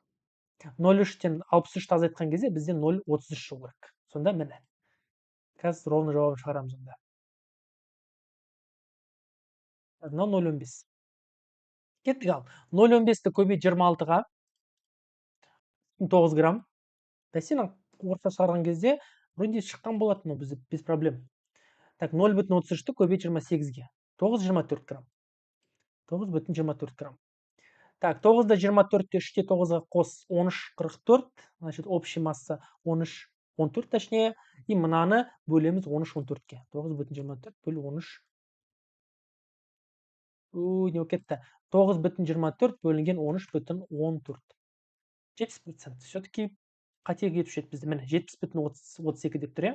Міне, 70,32 тура келіп тұр. Так, жақсы. Так, матграмматқа уақыт бола ма? Қанша? 1 сағат 10 минут дейді. Так, мен 30-шы сұрақтамын істеп отырмын. Алда еще олеум есеп бар. Күрделі нұсқа. Өзі қарап отырсаңыздар, мен тоқтамай вроде талдап жатырмын, дегенмен уақыт біраз алып жатыр. Так, ұбт-да оңайырақ вариант кездессін деп тілеймін енді. Тұздардың атаулары, мынау бізде цинкат, мынау бізде гидрокарбонат. Оп-оңай сұрақ. Натрий цинкаты мен натрий гидрокарбонаты, мынау натрий сульфиді мен, мынау бізде натрий гидриді. Натрий сульфиді және натрий гидриді. Сульфид, гидрид. Бар? Так, өнімдерді тап дейді. Мынау оңай сұрақ болу керек. С плюс H2S4 концентрлі, нәтижесінде CO2, SO2 және H2O пайда болады. Значит, CO2 яғни көмір қышқыл газы жайлы. Абай болыңыздар, екінші реакциямен, бұл бізде кремнийді өндірісте алу реакциясы деп аталады, яғни құм мен кокстың қыздырылуы. Нәтижесінде бізде таза кремний және иіс газы СО пайда болады. Бұл жерде абайлаңыздар, хотя бірінші көргенде СО2 плюс силициум деп жазғың келеді. Олай емес. Бұл жерде силициум және СО газы бөлінеді. Келесі атаулары. Так, хлордың қышқылдарын қайталауға арналған сұрақ қой. Хлордың қышқылдары, яғни бізде H хлор О. Так, атауларын қазір қайталау керек. Ана жолы мен орысшасында шатасып кеттім. Дегенмен қазақшасында тіпті ұмытқан шығармын, қазір көрейік. Так, и тотығу дәрежелерін жазып шықсақ болады. Хлоридтерде әрине -1. Так, мына жерде заряды +1, мына жерде заряды +3, бұл жерде заряды +5 және соңғысы +7. Так, қайталайық. Мынау бізде тұз қышқылы немесе тұзды хлорид. Мынау бізде хлорлылау. Дұрыс па? Хлорлылау. Ең ұзын атауы әйтеуір ең біріншісінде болды. Хлорлылау немесе тұзы гипохлорид. Так, келесі бізде болу керек хлорлы, яғни хлорид тұзы. Так, сосын бізде болу керек хлорлау немесе тұзы хлорат. Және ең соңғысы әрине элементтің өзімен аталады. Хлор қышқылы немесе перхлорат деп аталады. Так, кеттік ал.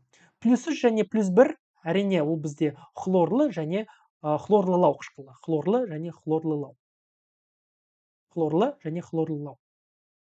Так, давайте мен бір қайталау шығайықшы. Хлор оттекті қышқылдары деп. Мен оны қазақша қайталамаған, шынымды айтсам біраз болды. Сондықтан на всякий случай бір қарай салайық. Так, не болып кетті.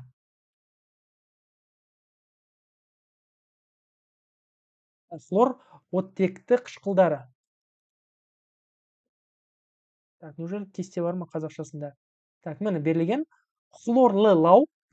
Қазақшада өте ыңғайлы. Менде орысшада мынау лайфхак жұмыс істемейді. Қазақшада мынау хлорлылау, лау құлақ палата хлорлы қалып тұр. Сосын л кетіп қалады, лау қайтадан жалғанады хлорлау, и соңғысы просто хлор. Дұрыс, все-таки дұрыс. Так, ал +5 деген бізде хлорлау және -1 тұз қышқылы. Хлорлау және тұз қышқылы.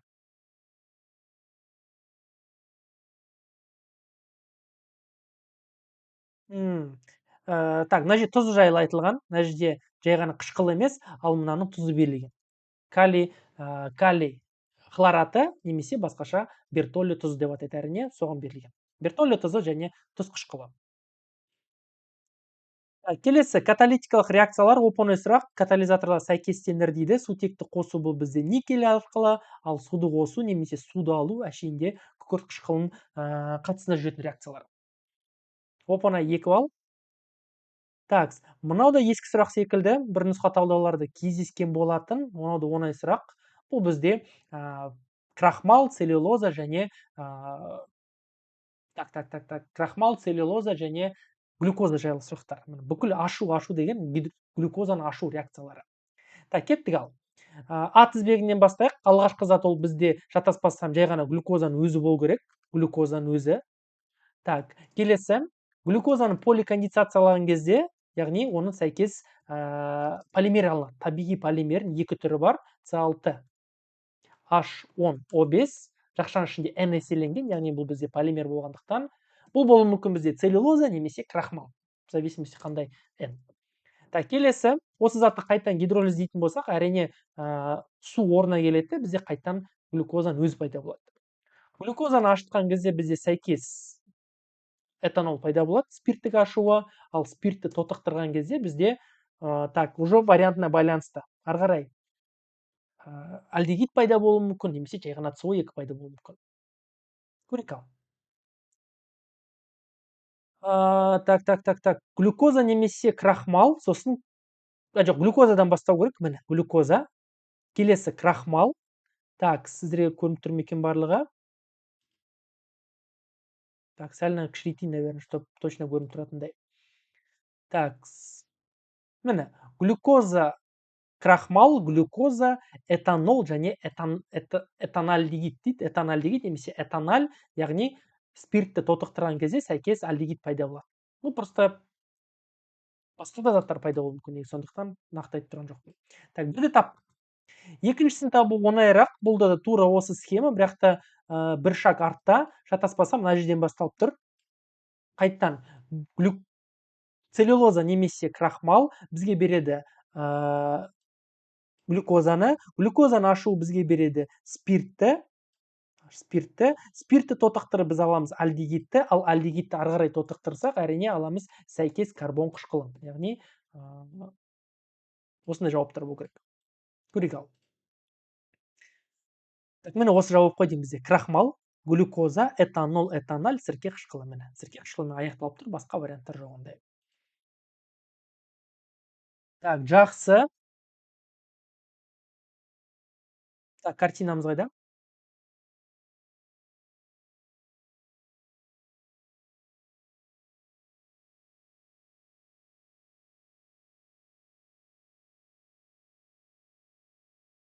Қашаннан бері қатып қалдым екен? Бір өшіп қосайын.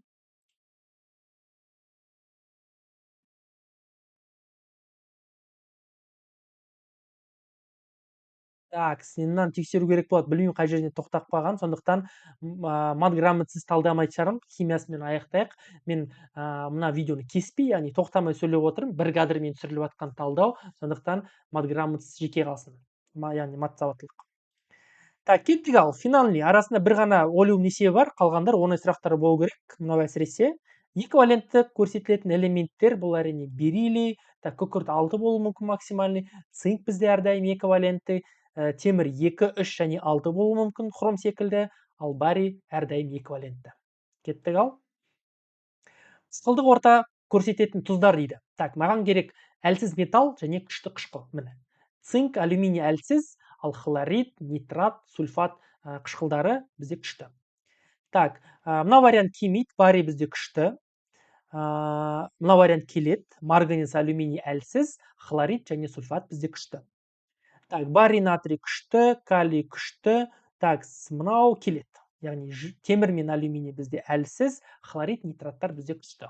Оп-оңай терілетін сұрақ, гидролиз тақырыбы кез келген вариантта келетін сұрақ.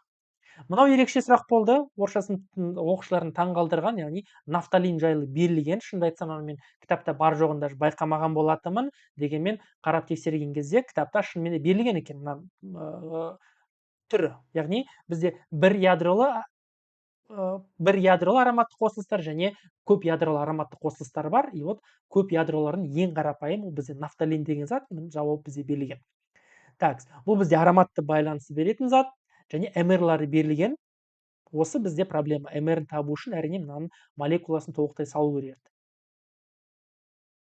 Так, суретін салайық. Так, хотя суретін жеке салу маңызды емес шығар, осының үстінде сала берген артық секілді. Осының үстіне сала берейік. Яғни мына жерде әрбір бұрыш ол не? Бізде әрбір бұрышы CH. CH әдеттегідей, яғни бензол сақинасы ретінде CH. Мына жерде абай болыңыздар. Мына жерде тағы да сыртқа бір байланыстан кетіп жатқандықтан, мына жерде жай ғана көміртектер орналасқан. Өйткені міне бір байланыс, екі байланыс, үшінші байланыс және төртінші байланыс. Так, мына жерде де тура солай CH, мына жерде де тура солай TH, CH. Так, енді формуласын шығарайық. 6 көміртек, так, мына жерде CH қалып қойды. Так, 7-ші, 8-ші, 9-ші және 10-ші. Бұл жерде С10. С10. Так, енді сутектерді санайық. Сутектер мына жақта неше? 4-теу. Тура солай мына жақта 4-теу. Сәйкесінше С4H8. Мына затты арен деп айту қиын. Неге? Өйткені формуласы арендердің жалпы формуласына сәйкес келмейді. 2 еселе 20, 20-дан 6-ны азайтсам H14 шығады. Мына жерде H8.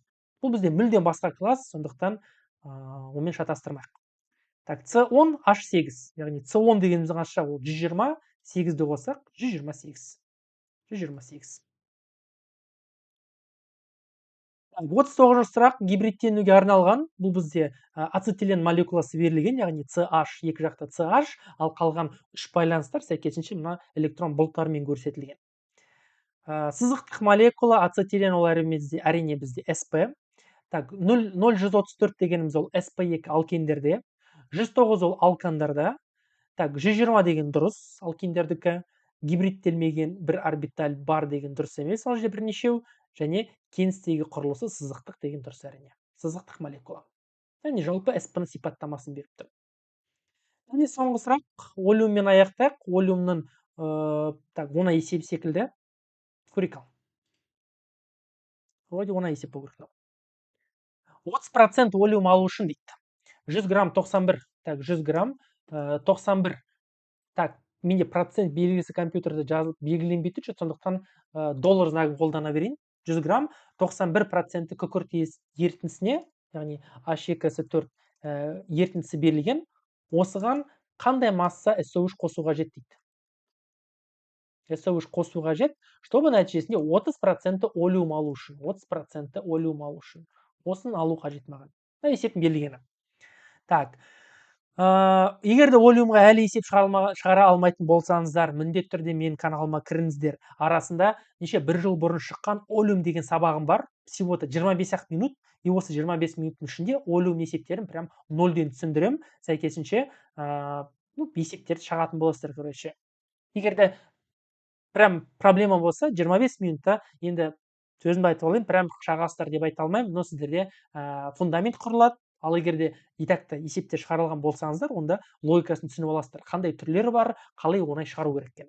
Мынау соның ішінде қарастырылған типтердің бірі, яғни классикалық қайталана беретін есептердің бірі. SO3 массасын табу үшін оның екі массасын табу қажет. Бірінші масса мына жердегі суды сіңіріп алатын SO3, өйткені нәтижесінде біз олеум алып жатсақ, олеум ішінде су жоқ. Судың барлығы реакцияға кету қажет. Сәйкесінше маған бірінші сол суды сіңіріп алатын SO3 массасын табу қажет. SO3 плюс су тен H2S4 бізде пайда болады. Так, мынау SO3 массасын табайық, X1. Ал реакцияға қатысатын судың массасы, яғни 100 граммның 91 грамм ол H2S4, а қалған 9 грамм ол әрине су. 9 грамм. Так, астында МР 80, мынаның астында 18, сәйкесінше осыдан X1 табайық. X1-тен 9 көбейту 80 бөлі 18. 40 грамм. X1 таптық. Яғни мынаның үстіне жай ғана 40 грамм SO3-ті сала салсақ, бізде нәтижесінде 100% H2S4 пайда болады. Так, келесі. Енді X2-ні табу қажет, яғни SO3-ның артып қалатын массасы, бізде нәтижесінде олеум болғандықтан бізде реакциядан кейін тағы SO3 қалып қою керек. Осы қалып қоятын SO3-ның массасын табайық ал. Ол бізде X2 болсын. X2 болсын. Так, оған сәйкес келеді бізде 30%. Так, доллармен белгілей берейін. 30%. Ал қалған 70% ол бізде күкірт қышқылы. естеріңізде болса, олеум дегеніміз ол SO3 және күкірт қышқылы. SO3-ті біз өрнектедік, ал күкірт қышқылы ол бізде сәйкесінше 70%, ал мына жерге оның еще массасын жазбай қажет. Қанша? Такс, мынаның ішінде 91 грамм күкірт қышқылы бар. Дұрыс па? 9 грамм H2O, ал 91 граммы H2SO4. 91. Плюс абайлаңыздар, 91 плюс еще мына H2SO4 бар, реакция нәтижесінде түзілген. Так, мынаның массасын пропорциясыз ақ табуға болады. Яғни біз x-ті таптық 40, мынау бізде 9, 40 плюс 9, значит, мынау 49 деген сөз. Заттың массаның сақталу заңы, яғни реагенттің массасының қосындысы тең өнім массасының қосындысына. Так, сәйкесінше бұл бізде 70% кетеді. Иә? Олеумның 70, процесс тек кетті ғой менде. Олеумның 70% ол бізде күкірт қышқылы, яғни күкірт қышқылы ерітіннің ішінде бастапқыда болған, плюс 49 реакция нәтижесінде біз тауып алдық. Оған 70% сәйкес келеді. Ал ішіндегі 30% ол бізде артық қалатын SO3. Осыдан x2-ні табамыз, x1 плюс x2 бізге есептің жауабын береді. Так, 40 плюс, так, 91 плюс 49 шыққан санды көбейт 30-ға и бөл 70-ге. 60 грамм. Все, 100 грамм шығады жауап сонда, 60 және 40. Егер де мен тек қана 40-ты салсам, ол кезде менде 100% таза қышқыл пайда болушы еді, ал 60 грамм артық салсам, менде нәтижесінде 30% олеум пайда болады. Сонда 40 плюс 60 жауабы 100 кетеді. Так, қанша талдап жатырмыз? Менде еще проблема, жаңа видео қатып тұр, мен ойлап тұрмын, мен видеом жазылды ма, жазылмады ма? Надеюсь, жазылды. Мат сауаттылықты мен тиіспей қойын, егер де келесі нұсқа талдауда әлі уақыт көп болып жатса, мат сауаттылыққа уақыт жұмсаймын. Әзірше давайте осы тестті осымен аяқтап, қанша балл алғанымызды көрейік. Так, енді на всякий случай 1 балл страховка ретінде ала салайын. Енді 49 балл бар шығар деп үміттенемін, өйткені барлығы 48 дейді даже.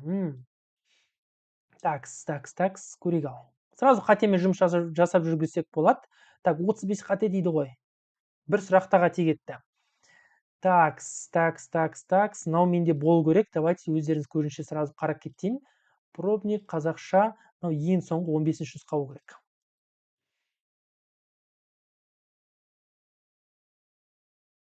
Өзіме база шынаны қолып жазып алған болатын, сондықтан әжім бірден қарап алсақ болады. Так, 35 деген қайсысы, мынау ма?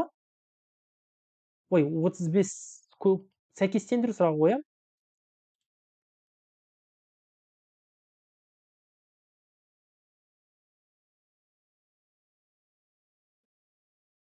Так, неге менде қате болып тұр ма? Кән көрейік ал. 35-те А 1 деп қойыппын. 35-те А-ны 1 деп қойдым. Так, мен шатасып кеттім, кажется. Наоборот болды ғой, дұрыс па? Орындарға ауысып кетті, кажется. Так, мына жерде 3 деп тұр және 1 деп тұр. Наоборот, А-ға 3 сәйкес кеп тұр, ал Б-ға 1 сәйкес кеп тұр. Түф, бір оңай жерден 2 балымыз жоғалтып алдық, а так технически мынадан біз 50-ден 50-ді алып тұр екенбіз. Жақсы, осымен эфирімді аяқтаймын. 1,5 сағаттай уақыт кетті. Талдау сіздерге пайдалы болды деп үміттенемін. Міндетті түрде лайк басуды ұмытпаңыздар. Каналмен бөлісіп отырыңыздар. Қандай да бір сұрақтарыңыз болса, ұсыныстарыңыз болса, тілектеріңіз болса, міндетті түрде комментарий жазып отырыңыздар. Егер де видео жақсы қаралым алып, активно болып жатсақ, онда міндетті түрде мен тағы да келесі нұсқаны талдаймын. Менде запаста тағы 2 нұсқа бар. Қазақшада менде талданбаған екі вариант қана бар, иә. Олар тем более ескі емес, осы жылы шыққан пробниктар. Егер де мен талдауларым ұнап жатса, міндетті түрде каналға қосылып отырыңыздар. Жаңа видео шығып жатса, міндетті түрде каналдан байқап отырасыздар. Іске сәт, осы грант ұбт-да жақсы балл алуға тілектеспін. Жазда қалаған мамандық университеттеріңізге түсіп кетіңіздер. Сол, іске сәт, бәрі жақсы болсын. Келесі нұсқа талдауда кездескенше.